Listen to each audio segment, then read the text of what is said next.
আমাদের প্রেসের সামনে বলো সবই প্লিজ। হ্যালো, সবাই ভালো আছে তোমরা? আমি করেই বলছি সবাইকে। তো আমি আমেরিকায় তোমার প্রায় 25 বছর হয়ে গেছে আমি আছি। তো তোমরা বিলিভ করো আর না করো, তোমাদের মানে যে হস্তশিল্প বা যা হাতের কাজ এটা ওখানে এতটাই মানে মর্যাদা নেয়, কিন্তু মেইন থিং হচ্ছে যে ওখানে প্রডিউস করা, নিয়ে যাওয়া, দেখানো, এই জিনিসটা যদি করা যেতে পারে ওখানে। কারণ আমি কিছু কিছু এনজিও অ্যান্ড অলসো তোমার ধরো দুর্গাপুজো, হিউস্টন দুর্গাপুজোর সঙ্গে খুব জড়িত আমি। তো ওখানে তোমার যদি এটাকে আমরা ভালো করে ডিসপ্লে করতে পারি, আর ট্রাই মাই বেস্ট এখানে। নমস্কার, যারা মঞ্চে উপবিষ্ট রয়েছেন এবং উপস্থিত আপনারা সকলকেই আমার আগম শারদীয়ার শুভেচ্ছা। আমি একটু সময় নিতে পারি, কিন্তু বিষয়টা হচ্ছে আজকে শিল্প তো বাংলা, মানে বাংলার শিল্প নিয়ে আলোচনা হবে। হঠাৎ বাংলার কেন? আমরা তো ভারতীয়। বাংলার কারণ বাংলার নিজস্ব কিছু শিল্প ধারা আছে, বাংলার সংস্কৃতি। বেঙ্গল ব্রিজ ভারত আর্ট ফেয়ারের তরফ থেকে যে উদ্যোগটা নেওয়া হয়েছে সেটা সর্বতভাবে ভীষণভাবে সমর্থন করি। তারপর আমরা শিল্পীরা তথা মানে আমি যদি ওয়েস্ট বেঙ্গলের কথা বলি বা বাঙালিদের কথা বলি, আমি যতটুকু আমার ব্যক্তি শিল্পীর অভাব নেই, কিন্তু বিশিষ্ট অতিথিরা, আমার অত্যন্ত কাছের জুনিয়র টাম্পুর যশবন্ত বিশ্বাস এবং সাংবাদিক বন্ধুরা, এটা একটি অভিনব উদ্যোগ। আজকে তারই আনুষ্ঠানিক সূচনা হতে চলেছে।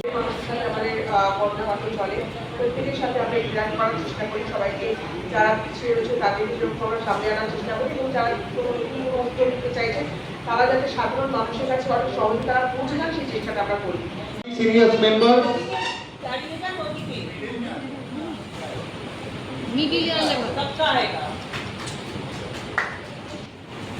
আমরা পুষ্পস্তবক এবং পুষ্টির মাধ্যমে फॉर्म फिल अप कर सकते हैं रजिस्ट्रेशन के लिए बंगाल ब्रिज पे।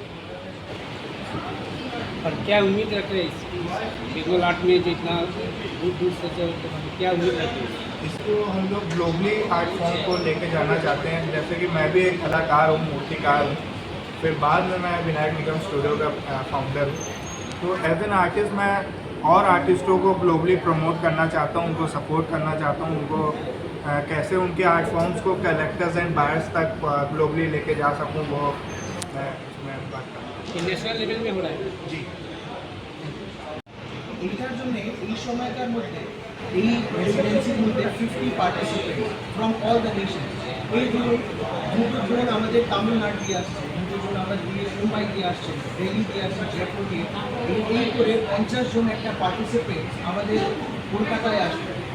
আজকে এই জিনিসটা আমরা দেখছি শুধু 50 জনের আসছে। 1-2 বছরের মধ্যে আমি দেখছি আমাদের যে টার্গেট নাম্বারটা, সেটা আমি অ্যাটলিস্ট দেখছি 50,000 people should be attending this kind of workshop, যেটা দিয়ে আমাদের একটা গ্লোবাল ট্যুরিজম এরিয়া এটা আমরা তৈরি করতে চাই।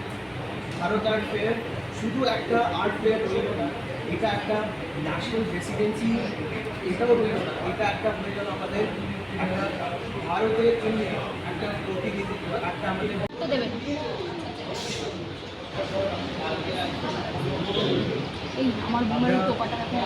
আমরা বেসিক্যালি আমাদের কোম্পানির নাম স্টুডিওস প্রাইভেট লিমিটেড, যেটা দিয়ে আমাদের একটা প্রথম প্রস্তুতি হচ্ছে। এটা আমাদের প্রেজেন্টিং ব্র্যান্ড হচ্ছে ভারত আর্ট ফেয়ার। এই ভারত আর্ট ফেয়ারের আমরা আগে অনেকই ওয়ার্কশপগুলো কমপ্লিট করে চুকেছি, এবং পশ্চিমবঙ্গে এটা আমাদের প্রথম একটা ওয়ার্কশপ রেসিডেন্সি যেটা আমরা প্রচলিত করতে চাইছি। From 31st August till 31st of July, 31st of July to 2nd August। এই প্রস্তুতিটার মধ্যে আমাদের 50 জন রাষ্ট্রীয় পেইন্টার্স, কন্টেম্পোরারি পেইন্টার্স, এরা সবাই এসে এখানে মিউজিক ভিলেজের মধ্যে 3 দিন থাকবে। 3 দিন এসে এখানে আমাদের যে মাস্টার, আমাদের কলকাতার একজন মাস্টার মিস্টার প্রদীপ মৈত্র, তার দিয়ে ওয়ার্কশপ নেবে, এবং এইখানে থেকে আমাদের পুরো কলকাতার একটা বাংলা কালচারের একটা পুরো জেস্টটা পেয়ে যাবে। রেসিডেন্সি অনেকই এক্সপো, অনেকই কোনো আর্টশেপ ফেলোশিপ এগুলো হচ্ছে আজকেও আমাদের কান্ট্রিতে, কিন্তু কী জন্যে এই কান্ট্রি এত কোনো স্টেট ছেড়ে পশ্চিমবঙ্গের মধ্যে এটা বাইরে থেকে আসা কেন সম্ভব ছিল না? এটাকে আমরা প্রথমবার আমরা একটা নতুন কোম্পানি এখানে এসে এই জিনিসটাকে কমপ্লিট করতে চাই। এটা কমপ্লিট করার জন্য আমাদেরকে আপনাদের সাপোর্ট লাগবে। আপনাদের সাপোর্ট শুনতেই আমরা এই জিনিসটাকে এটা একটা কলকাতাটাকে যেটা একটা টুরিস্ট হেড হওয়ার কথা, যেটা আমরা জানি একটা line house of the country, সেটাকে একটা আরও কিছুভাবে নিয়ে যাওয়া, tourism as well as international tourism, global marketing, যেটা আজ অব্দি এখানে ল্যাকিং আছে, সেই জিনিসটা কমপ্লিট করা, সেইটা আমাদের এখানে, সেটাই আমরা এখানে করতে এসেছি। অ্যাজ সুন অ্যাজ যেই আমাদের এই ফার্স্ট ইভেন্টটা সমাপন হবে, এরপরে আমাদের একটা আরও গ্লোবাল ফেস্ট, সেটা আমরা ডিসেম্বরে করবো, সেটা আবার এখানেই করবো।